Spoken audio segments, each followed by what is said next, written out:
Урматтуу телекөрүүчүлөр, азыр биз Орто Өрүктүү айылында турабыз. Мына бул жерден азыр биз улуттук боштондук күрөштө өзүнүн эли жерин сактап, алдыяр урпактарынан чыккан баатыр Айылчиев Исмайыл ата жөнүндө эскерүүгө көңүлүңүздөрдү бурмакчыбыз.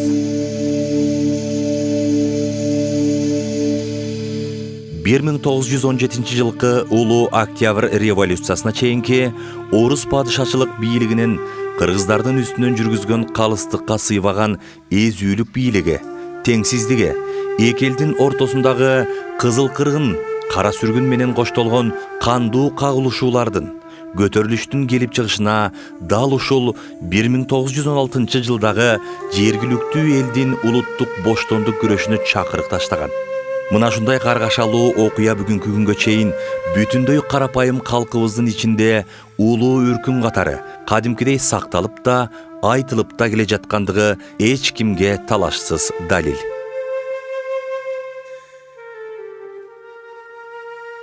Орус падышачылык бийлигинин 1916 жылкы падышачылык өкмөт тарабынан аскердик аяосуз күч колдонуу жергиликтүү калкты мал үрккөндөн дагы катуу дүрбөлөңгө салып койгондугун тарых тастыктайт.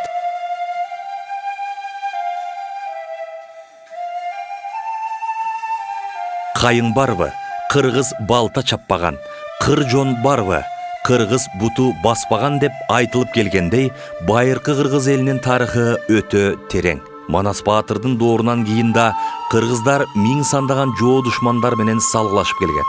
Ар бир доордун элин сактаган өз баатырлары тарых барактарына өлбөс өчпөс болуп жазылып, улут сыймыгына, эл баатырына айланып калышты.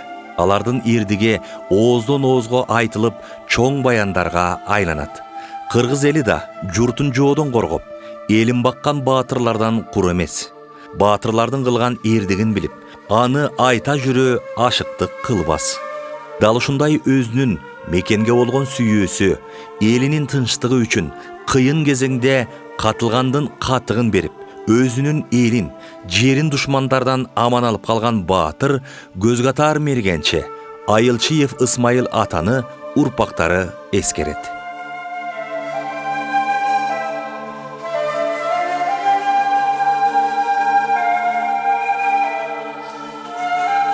Айылчы уулу Исмайыл, бу биздин аталарыбыз 1890 жылдарда жарык дүйнөгө келген экен.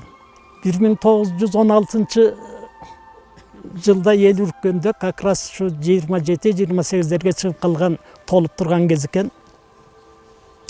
Бул өзү жаш кезинен мергенчилеп мергенге кызыккан киши болгон. 16 жылы эл үрккөндө Исмайыл атабыз 3 жолу элди коргоп калган. Биринчи жолу мына бу эки өрөктүнүн эли ушу орустар келатат дегенде, казак орустар. Ана-небадан чыкты дегенде элдин баары үркүп тоону көздөй кеткен экен. Ошондо аттуу жөөлү болушуп, бу өрдөштү өрдөп жайлоого жакындап калганда орустар келип калган экен. Келип, бул чоң кечүү бар, суудан өткөн, ошол жерде топ карагандар бар, ошол жерге бир топ аялдар жашынып калган экен балдары менен, карагандын түбүндө. Ошондо орустар бала ыйлап ийип, орустар угуп кайрылып келет дагынан бир да мылтык атпай, жалаң кылыч менен чаап өлтүргөн экен. Ошондон алардын баарысын өлтүрүп, анан өйдө карай элди көздөй баратканда Исмайыл атабыз бир кыя бар, кичине аз эле кыя бар. Ошо тар жерге эми 3 ача бир карагайга отуруп алып туруп, анан ушу күтүп турган экен. Орустар чубалып кыяга чыга бергенде ушунда эмесин аткан, командирин аткан. Командирин атканда калгандары кача беришиптир. Кача бергенде дагы бир атыптыр, ошентип экөөнү командирин өлтүрөт, дагы бирөө келип атка сүйрөлүп отуруп, мына бул жерге жакын жерге келип өлгөн экен. Мына ошондо элдин баары чурулдап Исмайыл атабызга батасын берген экен. Кичи өрүктү, орто өрүктү, чоң өрүктү ушу элдин баарысы батасын берип, себеби куткарып калды да эл. Болбосо алар ал жерден өтүп кеткенде баарын кырмак. Карабаткак деген жер бар, түптүн бер жагында түп менен шатынын ортосунда баткак болгон. Бул кийин эле баягы эме кылып кургатып коюшту азыр. Ошол жерден эл өтө албай тиги эме жагынан шат үстү менен өтүп баратканда анан пулемет менен кырып аттыр да кыргыздарды. Ошондо Исмайыл атабыз айланып келип, артынан келип туруп анан ошо пулемет атып аткан эмени аткан экен. Ал кыз экен, орустун аял киши. Ал жерде кыя бар экен, Кытайды көздөй кетип атышат да кыргыздар. Кыя менен чуап өтүп атканда дагы анан ошол жерден дагы орустар кырып атканда ошол атып аткан орусту дагы Исмайыл ата өлтүрүп атат да, ошентип мына бу 3 жолу элдин сактап калган кыргыздарды. Өзүнүн адамкерчиликтүү ушундай элди сүйгөндүгү үчүн ошондой кыйынчылык ишке барып ошол элди сактап калган. Кыйын кырдаалда ата журтун аман алып калган Исмайыл атанын эмгеги бааланып, Совет бийлиги кылган эмгеги үчүн жасаган эрдигин эске алып, кой фирмасынын башчысы кылып дайындайт. Бирок көчмөн турмуштун азабынан кат сабаты жоюлбаган Исмайыл атаны пайдаланып, эсеп кысаптан кыйкым таап, ак жеринен күнөөгө артышып, абакка кесип жиберет. Ошо кой ферма болуп, эми жарыктыкчы анда эмне? Кой туусалды киреше кылбаптыр да жөнүнө жүрө берген. Анан кийин жоопкерчиликтүү болуп, аны сурак алып, ошентип жүрүшкөндө түрмөгө камап коет экен, түрмөдө согуш убагында. Ана жерден баягы сураганго ким жакшы атат мылтыкты, ким эме деп. Анан Исмайыл ата айтыптыр, мен жакшы атамын. Аны бутаттырып көрсө, баарын эме аткан экен. Ошондон аны эмеге алып кетиптир, согушка. Фронтка алып кетет. Фронтка алып кетти, мына ошондон кийин эле биз эчтеке билбей калдык.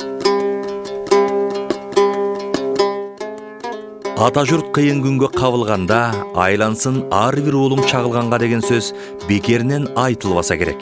Себеби аяосуз, эч күнөөсү жок наристелер, көкүрөгүндө кара ниет ойлору жок айылдаштары орус аскерлеринин колунан набыт болуп жатканда, жан айласын таппай, эртеңки келечек үчүн, урпактарынын аман эсен калуусу, тукум улантуусу үчүн Исмайыл ата белди бекем бууп, каарын төгүп келген орус баскынчыларына каршы турат.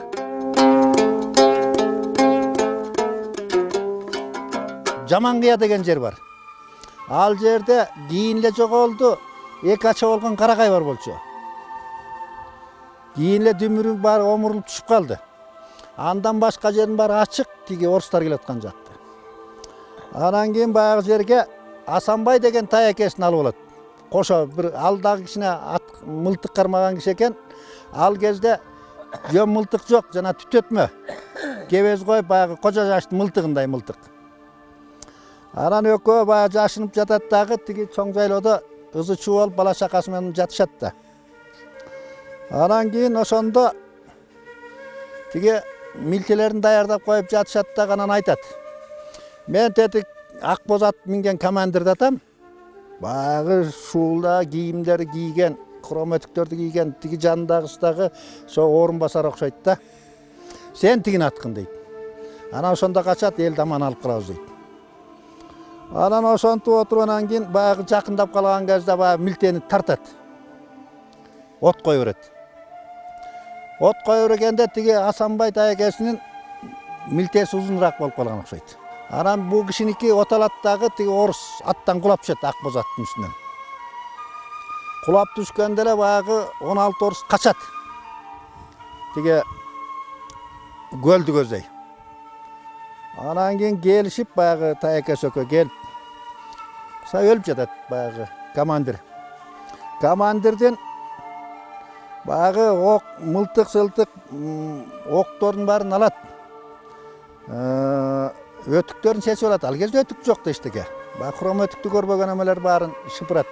Баарын жыйнап алып, тиги чоң жайлоого алып барат. Чоң жайлоого барса, эми кыргыздын акылдуусун көрбөйсүңөрбү? Баары шыралга сурайт.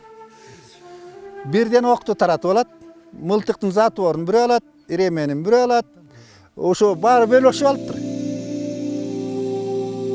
Айылчы Ысмайыл уулунун 3 уул 3 кызы болгон. Ысмайыл атанын 6 баласынан жалгыз кызы Оңолкан энебиз калган. 85 жаштагы Оңолкан апа атасынын эрдигин сыймыктануу менен эскерип, элин душмандардан коргоп, жакырчылык турмушта дагы мергенчилик кылып, элин аман алып калган. Атасынын мекен үчүн кылган эмгеги менен сыймыктанып келет. Анда мен деле кичинекей экен, көп деле билбейт экенмин.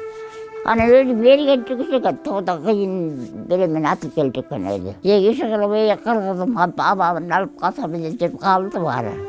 Аман алып калды. Айтылуу Мойтакенин тукумдары болобуз. Мына ушу айыл. Очуй Мойт деп коет.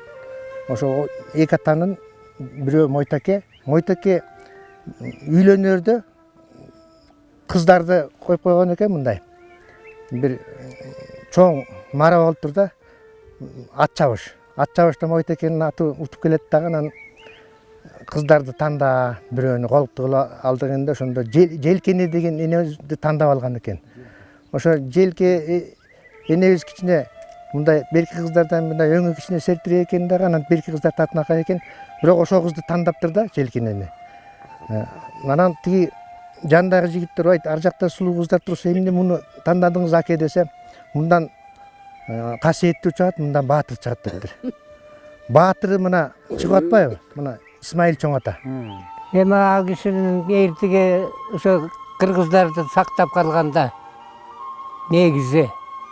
Же болбогонда ошол орто өрүктү тиги бул дагы элдин баары тең кырылып калмак экен, орустардын замбирегине. Анан ошондо эме мана баатырлыгы ошондон Айылчын Ысмайыл деп анан кийин ошондон аталып калганда. Мен ушул таятамдын улуу кызынын кызы болом. Ушул энем кээде күлүп эскерип, кээде ыйлап эскерип, атасын эскерип калар эле. Атам аябай мергенчи болгон, эл сактап калган киши деп аябай сыймыктанчу эле. Чындыгында мынакей төмөндөгү аталар айтып кетишти, атабыздын чоң таятамдын эрдигин. Эл сактаган, эл баккан киши экен. Ушу ачарчылыкта дагы мергенчилик менен ушул айылдын элин багып келген экен. Эл сактаганда дагы ушул элдин баарын канчалаган элди ушу коргоп калган адам экен. Биз ушул таятабыз менен аябай чоң сыймыктанабыз. Бизден азыр эми ошол таятадан бир эле кыз калды, жана Оңолкан эже тайэжем калды да. Анын урпактары бул жерде отурганда неберелерибиз.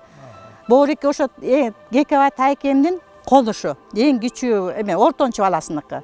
Мына мен ойлойт элем, ушу биздин балдарыбыз ушундай ак ниет, элди баккан, таза жүргөн, ак ниеттүү ушундай балдар болуш керек да. Түз жүргөн балдар болуш керек.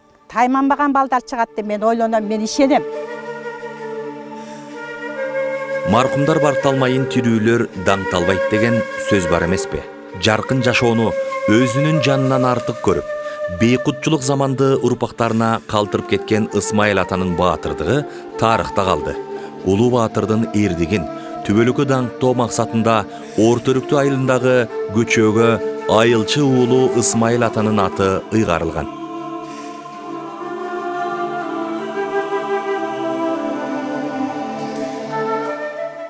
Исмайыл чоң атамды биз 42-жылы мына согуш башталды. Ошондо биз жаш балдарбыз. Ошол чоң атанын эрдигин абышкалар айтып отурган укчубуз, эми ошондо ат бере албаптырбыз биз.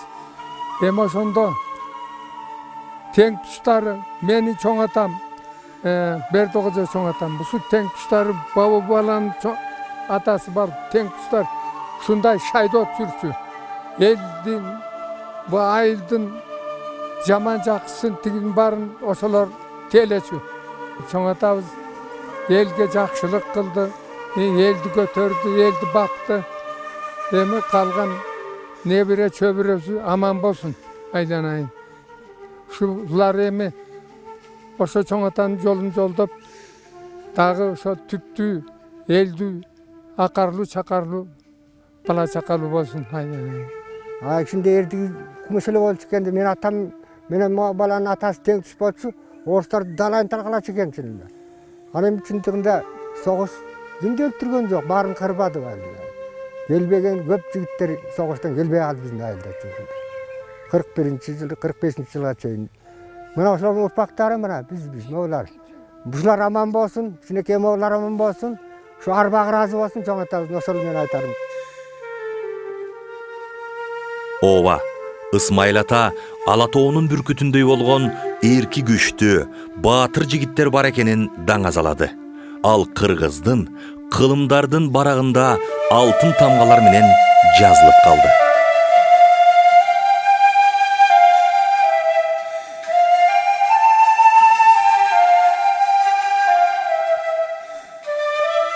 Жогоруда айтылган Айылчиев Ысмайыл атабыздын ысымы дал ушул көчөгө ыйгарылган. Мындай инсандарды биз унутпоого жаштар тийишпиз жана ар дайым мекен үчүн күйгөн, эл үчүн кызмат кылган инсандар көп болсун деген жакшы тилек менен бүгүнкү берүүбүздү жыйынтыктайбыз.